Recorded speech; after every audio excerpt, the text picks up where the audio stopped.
啦，check in 咗，但係仲未上機喎。你識？我諗係得你唔識嘅啫喎。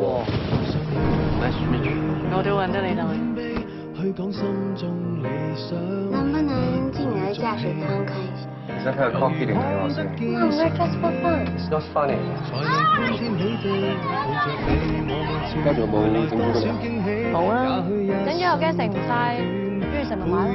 如果兩個人一齊食，整多啲應該食得晒。唔中意食啊？自己整。你知唔知唔開心咧會令到體內聚集好多壞嘅荷爾蒙㗎？有冇咁誇啊？你信我啦。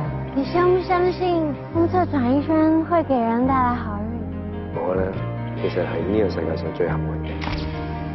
兩間公司嘅合併就好似將兩個唔識嘅人拉埋一齊一樣，係一件好難嘅事。最痛苦嘅時候，甚至乎要放棄。天氣不似預期，但要走總要飛，道別不可再等你，不管有沒有機，給我體貼入微，但你手如明日便要遠離，願你可。人有兩隻眼、兩隻手同埋兩隻腳，但係點解得一個心？當世事再沒完美，可願在歲月如歌中找你。我錯過一次，冇咗好多冤枉嘅路，今次我唔會輕易放手。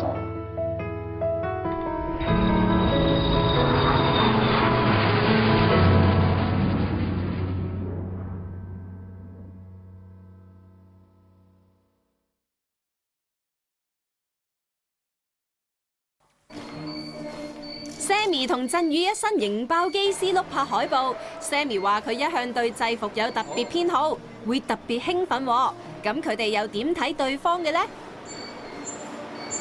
我都自問係一個好認真嘅人，即係我覺得喺某啲事情、某啲點上面，振宇係一個哇真係好認真到比認真更認真嘅。咁我就要明白每個對手佢嘅個性上面佢嘅獨特嘅地方喺邊度，而互相去協調咯。咁但係整個過程都係愉悅嘅，都係開心嘅。愛情嚟緊嘅感覺，我諗 Sammy 係好捉到呢一樣嘢嘅，因為係會有一啲好，佢會好容易就俾你感覺到係真係喺度談緊戀愛嘅一啲感覺。咁但係你望住佢去演出嘅時間，有啲嘢淨係望住佢而產生到嘅細微變化，就係咁簡單啦。Just for Sammy。吳鎮宇同埋鄭秀文拍攝新戲《衝上雲霄》嘅制服版海報話：其實不相瞞，我對於制服有一啲癖好。我而家終於明白制服誘惑個意思係點。原來唔係淨係啲女仔着住護士衫係有制服誘惑個 feel， 原來男人着住個機師衫都有制服誘惑嗰個 feel。因為平時翻工放工咁出去遊，咁咪當翻鎮宇係一個演員咯，即係好正常一個演員。但係一着咗機師衫，我唔覺得佢係演員咯，我覺得阿 Sam 哥行過，我覺得呢個就係一個演員佢成功創造咗一個角色嗰一樣嘢，因為你唔再當佢係演緊一樣嘢，嗰個係一個活生生嘅人物啦。咁當佢着住嗰件衫，我就相信真係活生生 Sam 哥企咗喺度咯。咁振宇就唔知去咗邊㗎啦。振宇都有讚 Sammy 喎。